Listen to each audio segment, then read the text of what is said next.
This piece of beef has been dry aging for 70 days, and today I'm going to show you how that time has transformed the flavor and tenderness of this cut of meat. What's going on, everybody? Today we're going to talk about dry aged ribeyes. We're going to do a video on how to do a dry aged ribeye at your house. And we're going to go through the full steps, the full process. D.I.Y, a dry aged ribeye in your house, at your house, from your man cave. So since I don't have the proper equipment and the proper coolers here at the shop, and dry aging has always kind of fascinated me, I started experimenting at home. I am looking into getting a little cooler that it monitors the humidity and the temperature. That way I can, once I get all the paperwork in place and I get this cooler that I'm really excited about, I can start doing these dry aged ribeyes here at the plant. Until then, there's nothing wrong with messing around, playing around with it at the house. Right now our coolers are full of meat, of carcasses that hang for roughly 14 days. And the goal is to keep the mold off of them. We don't want mold growing in our cooler.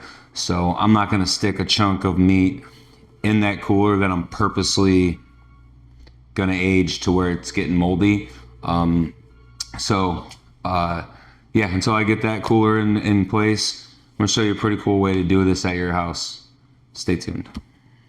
So let's take a minute and talk about aging in itself, or dry aging. Is what we do at our plant, is considered a dry age. So whenever anyone asks me, or we do a tour for kids or during 4-H time when we're talking to the kids, I basically tell them in a nutshell, it's decomposing in a controlled environment. And those three variables, those three controlled variables would be temperature, airflow, and humidity. I like to keep our coolers at the plant 34 to 38 degrees is real perfect. And anything higher than that, you start looking at our units. I got this cool device called TempLink. I use it. It lets me keep an eye on all the units even while I'm not at the plant. And obviously, so we start our mornings off by harvesting the animals and pushing them into the pre-chill. Pre-chill usually starts the morning at around 33 degrees, 34 degrees. And obviously you push 4-5 carcasses in there, it's going to start raising. The temperature is going to start raising. And I like to keep an eye on that, and that's what's cool about the TempLink system that I have, is it'll let me know if something's off. It'll even turn red if it gets really bad, but I like to address the issue when it's in the yellow and beat the problem before it gets into the red. Like I said, that temperature and that pre-chill, it'll rise throughout that day, and I often keep an eye on it at night and make sure that temperature is dropping like it should. And then by the morning, we're usually at 36 degrees, back down to where we should. And then I rotate the beef. So at our facility, we are at a 14-day hang. That's on average on a nice beef with cover. It goes on to a 14-day cycle. So I'll push it through that pre-chill into our second cooler. First, I will go to where they had cut beef the day before, and I'll move all them carcasses up into that space, and everything will just flow around. We have a one-way system around. In our second cooler, I keep the smaller beef. If a beef comes in, it's lower fat content, and maybe anywhere between 400 to 600 pound carcasses, depending on the fat content and the cover on the animal. I'll keep it in the second cooler off onto a side rail, and that way I can keep an eye on it. Again, with those controlled variables, and these, your eyeballs, I'll know. And a lot of the farmers that bring in smaller beef, some raise just smaller beef or grass-fed beef with that lower fat content. And then I will cut those. I like to at least leave them hang for 10 days. And we'll cut those, before, a little earlier, depending on how they look. It all depends on how I judge them every day when I move that cooler. So why do we age our meat? Like I said in the beginning, what I tell kids in a nutshell, it's decomposing in a controlled environment. If the world were to come to an end, or the power would all go out and we all disappeared, and those beef hanging at the locker, they would eventually rot off the hook. I'm pretty sure even if the units were still on, eventually, I don't know how much time that would take, but eventually they would probably still rot off the hook. So obviously we don't want that. So we cut them at 14 days, and that seems to be the sweet spot. So what is happening during that 14-day aging process? So what's happening as it goes through that system, moisture is leaving the animal, is leaving the carcass, which is keeping the humidity high. I like the humidity around 75-80%. So it's keeping the humidity up, and that's giving us a benefit. All of our air conditioned units are moving air, and we have box fans and stuff in there that moves air around. So the temperature, the airflow, the humidity, those are our 3 controlled variables. Remember that. So you got your variables in place, you got them under control. Those carcasses, they're gonna swing through the system, and the natural enzymes are gonna start breaking down the connective tissue and the fibers, and it's gonna do its thing naturally. And that's when we go to cut it, and you get those nice tender steaks. That's from that aging process. Just a little, just basic science. In today's video, we're talking about extensive aging. I have a 70-day rib loin in there. So when you're talking about aging it's something that long, it's a little more, you got to watch it. That's why I'm doing this at home. It's a do it yourself. I want to show you can do it at home. I don't fancy the idea of going to a steakhouse and paying $80-$90 for a dry aged steak. And then I heard about, or first saw a video about it. It just really, as a butcher myself, was like, I'm interested in that. So I'm going to show you today how we do it at home. And keep in mind, this is all for personal consumption. This is just something fun for you dads out there who want to be in the garage. You want to be doing something cool, something unique, something show up at the barbecue and tell all your buddies, check this out. This is what that's for. So eat at your own risk. Attempt these things at your own risk. So I have an iron gut. I can eat anything. I will tell you on these, on the outer edge, the steaks towards the more outer edge are going to be the more earthy, more rich flavored ones. So keep that in mind. So if you're looking for that unique, earthy, nutty, rich flavor, got to try this dry aged ribeye. And the tenderness. The tenderness is just kind of insane. It's rotting, basically decomposing. And the reason we don't really call it rotting is because it's more of a, like I said, it's a controlled decomposition compared to a bacteria-based decomposition, if that makes sense. So like if you see an animal rotting on the road, it's full of bugs and bacteria, and it's decaying and rotting and decomposing. I keep using that word. But that's a different kind. That's a bacteria-based, where this is more of a controlled base. You've already seen the whole thing. Doesn't look pretty. but it's gonna look amazing, I'm telling you. And it's because it's controlled. So that's why we don't, that's why we don't call it rotting or spoiling, because you're controlling those different variables that we talked about in the beginning. So let's go over the tools needed for this little project. I got a couple knives here. This one is going to be to take off the bones. I got a bigger one so I can cut nice, even steaks. I have a steel if you have a sharpening tool. Also, you're going to need, there's a couple options you can go here. You're going to need some sort of sawzall. I have my sawzall with the demolition blade. Demolition blades always cut through bone really well for me in the past. That's going to be used to chine that rib bone, the top of the rib bone. Or you can ask your butcher if you can get one with the bone already chined off, and that'll make it a little easier, but you're not going to have as much to protect it from the elements, so you're going to have a little more loss there. So I like this way. If you have a sawzall, it's going to be the hardest part of the project, but it's not going to be that hard. I think it's worth it.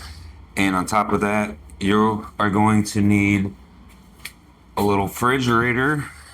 So I am a little bit lucky. Since I process deer, I have a deer cooler, so I'm going to utilize that a little bit in this video today. But for those who don't, if you do have a deer cooler, it's a perfect way to also hang the product.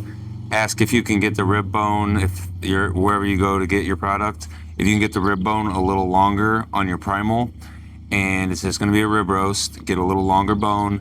That way you can hook an S hook through it and hang it somewhere in your cooler, something like this. I don't have a picture of one that I've done, just because I haven't done it, but a basic garage refrigerator works perfect. Mine's gutted. It's just really simple. Here's the product. It's been sitting here for 70 days now. Been waiting to make this video, so I was aiming for like a 40-day, 60-day dry aged ribeye. I got a 70-day, so we're gonna see how it turns out. I have a little temperature gauge in here. It's 43 degrees with 68% humidity. I have a fan for my airflow. Our three variables we talked about: temperature, humidity, airflow. It's been aging very well in here. I've been working with different ways on keeping the humidity up. Just that's a wet bath towel. That's actually kind of worked the best. And just keeping an eye on it, flipping it, rotating it around throughout the process. Keep it like that for a couple weeks. Flip it on different ends, play with it. Main thing is to have fun with this. So you got everything figured out, you got everything in line, you got your garage fridge or your deer cooler, you got your knives, you're gonna need your product. So you're gonna wanna go to your local butcher shop or your Gordon's or wherever you get your meat from. I suggest your local butcher shop, and you're gonna wanna get a bone-in rib loin or a rib roast. But you want to get bone in. You're going to want something that has got as much, this is cap on. If you can get a cap on bone in rib roast, that is ideally what you want, because this, as this ages, this is all going to get covered with mold. So the more you can peel off, once you can peel off this cap and you peel off the ribs and you're left with this really bright cherry red. This is 18 pounds.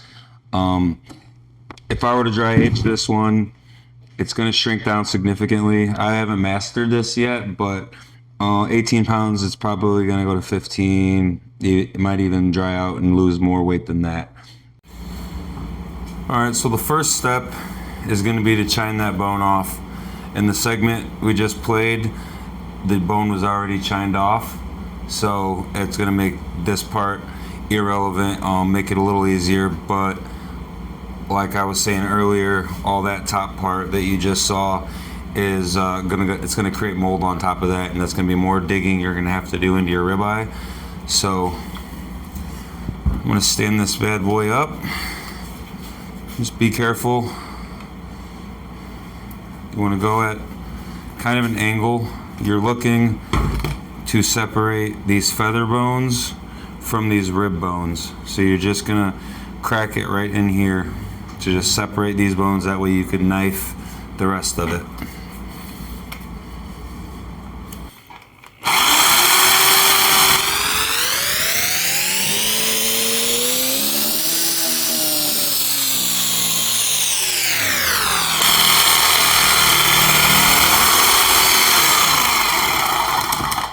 Another key thing, if you aim for these little nodules at the top of the rib bone, I can see I'm pretty sure I'm getting just what I need to separate, to cut the rib bones off and to cut the feather bones off.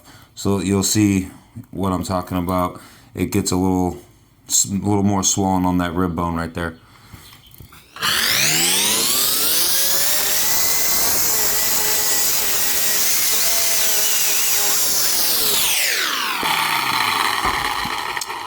And I was wrong. Oh.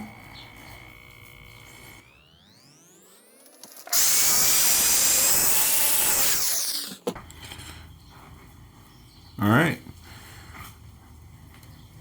So you're gonna want to obviously clean whatever tool you use right away. You don't want any bone dust on your steaks, so you're gonna want to either flip your cutting board or wipe it off real good. I got a power washer right outside, so you power wash it before you start cutting into your steaks. So I am lucky enough to have the deer cooler. I'm going to utilize it, but if you don't, you can do it right on your kitchen counter. You can, if it's the winter months, that is a beautiful time to do it. Today is June 14th, 2026, hence the 250-year anniversary shirt I've been wearing. Happy birthday to my brother. Happy birthday, President Trump. God bless America.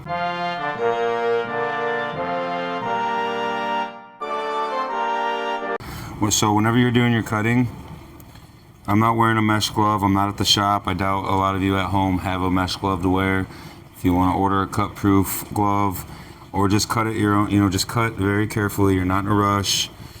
Just cut. So you want to cut along these feather bones.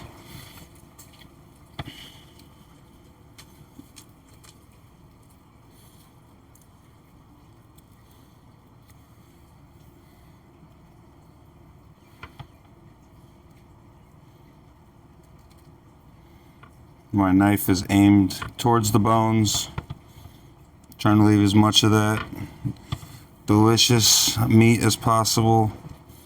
Again, the most rich flavored meat is going to be on the outermost part, so digging into it is not going to hurt it. I can already see the cherry red on this. Wait till you see this, guys.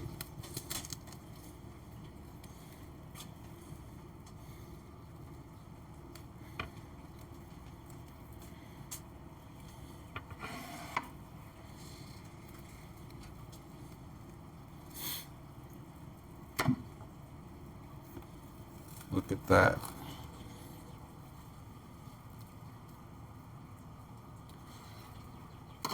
You can discard the feather bones, those are garbage. I feel one more in there. Cut that off. So again, you can do it. You can do it on your kitchen counter with a basic at-home vacuum sealer. Vacuum seal your steaks, preserve them. Or if you don't have a vacuum sealer, time this just right for a barbecue or an event and be that guy that shows up to the party with the dry-aged steaks. So what I'm doing now is I'm going to peel this cap that we talked a lot about. It was so thick in that one video, and it's just shrunk away. All the moisture has left. Not all of it. It's still.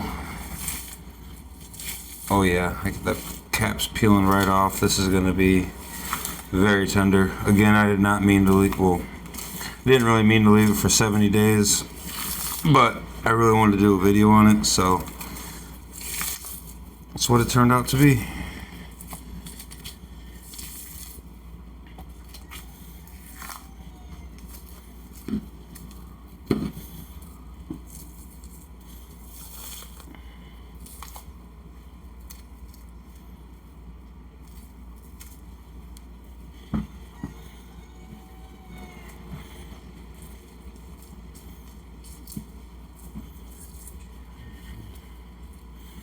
Now you're gonna start to smell it. So I'm actually gonna leave that good side down, so I'm not gonna contaminate my table. I'm thinking about making some jerky out of that. Alright, so I got that off, the cap off. You're gonna wanna get this paddywhack out of here. That little paddywhack, give a dog a bone.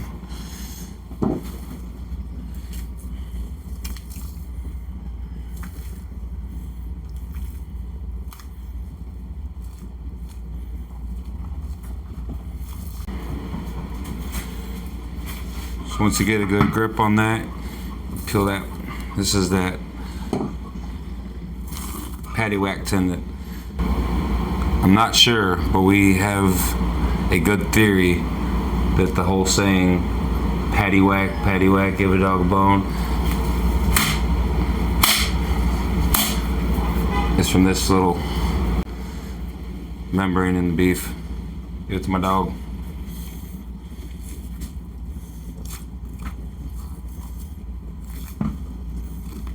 Alright, so once you start peeling this, I like to come in here right above the fat cap.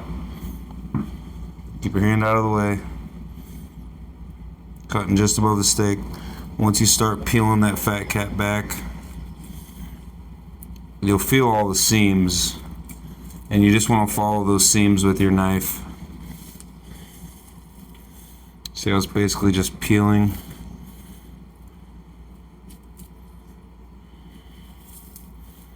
There. Now, that way I'm still leaving some fat on my steak.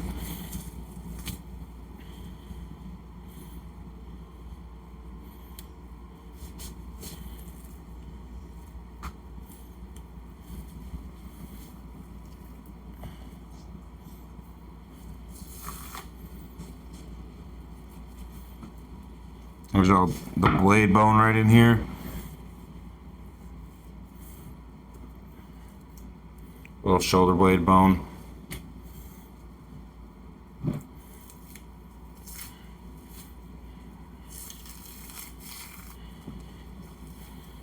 So I was a little high. I ended up coming in here and peeling that just now, as you've seen, and it peeled right off. So then, where I started peeling it from the back, and I started peeling it from the front, I'm just gonna take my knife, get rid of that. Now for the rib bones, just be very careful. You can take out the bones. I like to start on this side, so. Now normally I would take them out way more carefully, maybe even take out one bone at a time. But since this is dry aged and there's a lot of age, none of that meat in there is going to be salvageable anyways, so I'm not as concerned.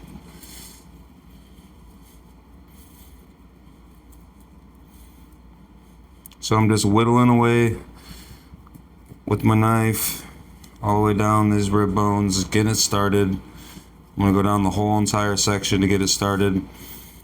And once I get over here, even, I can ride that bone, stay towards the bone. You got your steel, good time to maybe give it a brush up. So I'm gonna come over here, again I'm gonna ride this bone's weaving in and out. weaving in and out.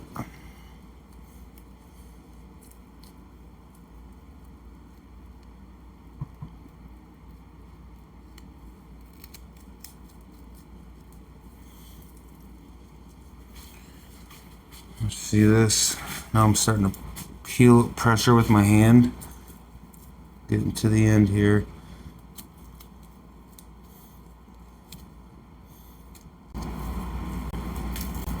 Just come back over. Just making nice cuts with your knife.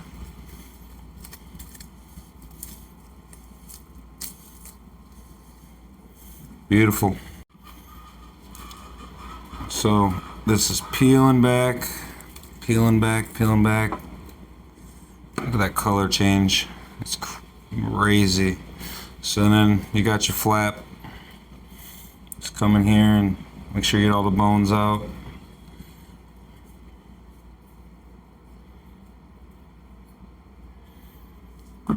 Voila. Now you got a boneless, tender piece of meat. On my first step is I like to square it. So I did leave these rib bones were longer, like I said. You want to leave what's a normal size tail on a ribeye. You can see right here this line. I just make sure it's even. It's all the way across.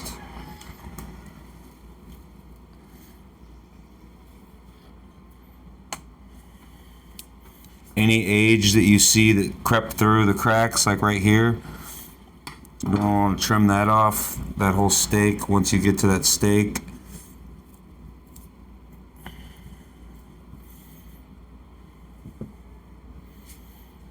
And then with your big knife, if you got a big butcher knife at the house, don't be afraid to go in there deep and square it up. You want to keep your knife as steady and even as possible. That way you have nice, evenly cooked steaks. That's that outer piece.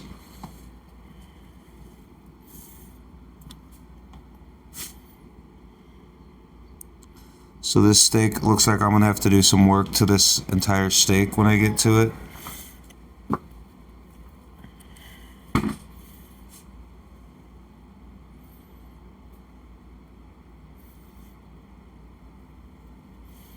So just the way this was shaped,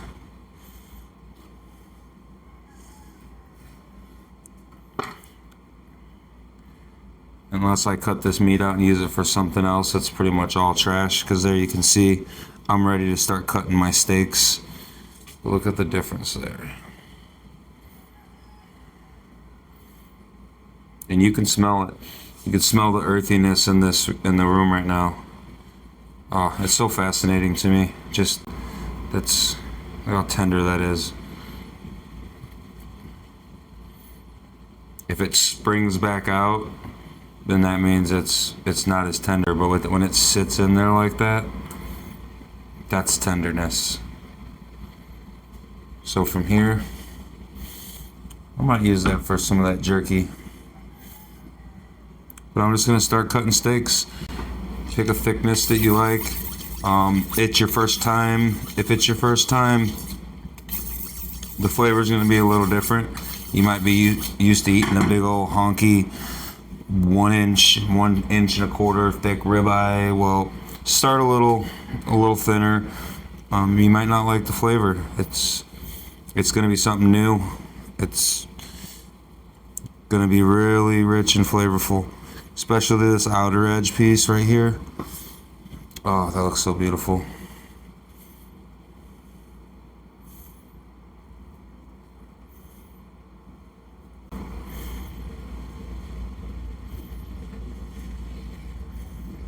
Look at that.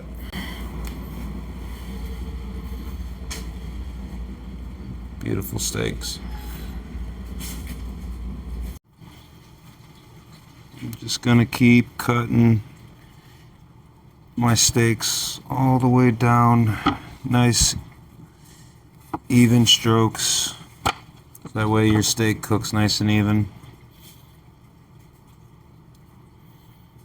Sharp knife is important. Again, you're doing this at home. You can do different thicknesses. This one's a little thinner. Maybe you have someone in the family that doesn't eat as much. These things are so tender. I can just feel them in my hands. Just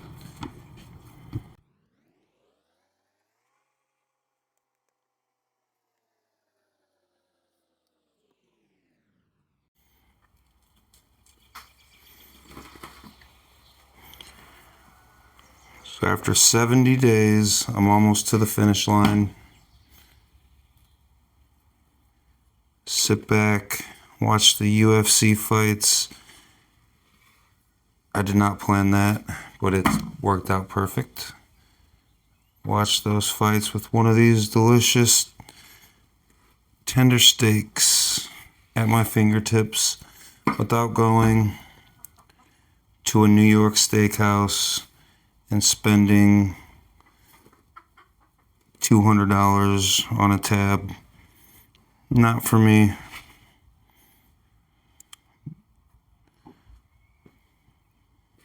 Save money and have a little bit of fun. Was that little piece that I was worried about? A little bit of age on that tip. These 71 day aged ribeye. Bright red. I hope that red is really being seen on that camera. And the tenderness. So I got my steaks cut. I'm gonna save the ones that I want to eat tonight. And then yeah, if you wanna preserve them long term,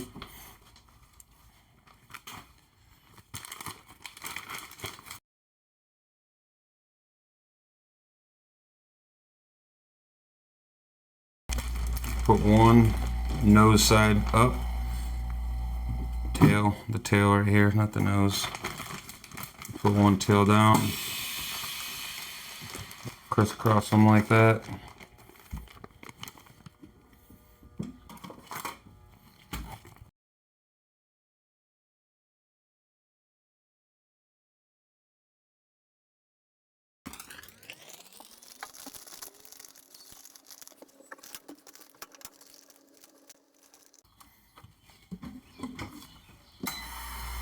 So there you have it. 71 day dry aged ribeyes. I had fun making this video. I'm definitely going to enjoy eating these bad boys tonight while watching a legendary sporting event. So I hope you all had fun. Thanks for tuning in. Don't forget, like, comment, subscribe, ring the bell for notifications, and I'm looking forward to making plenty more of these videos with you guys.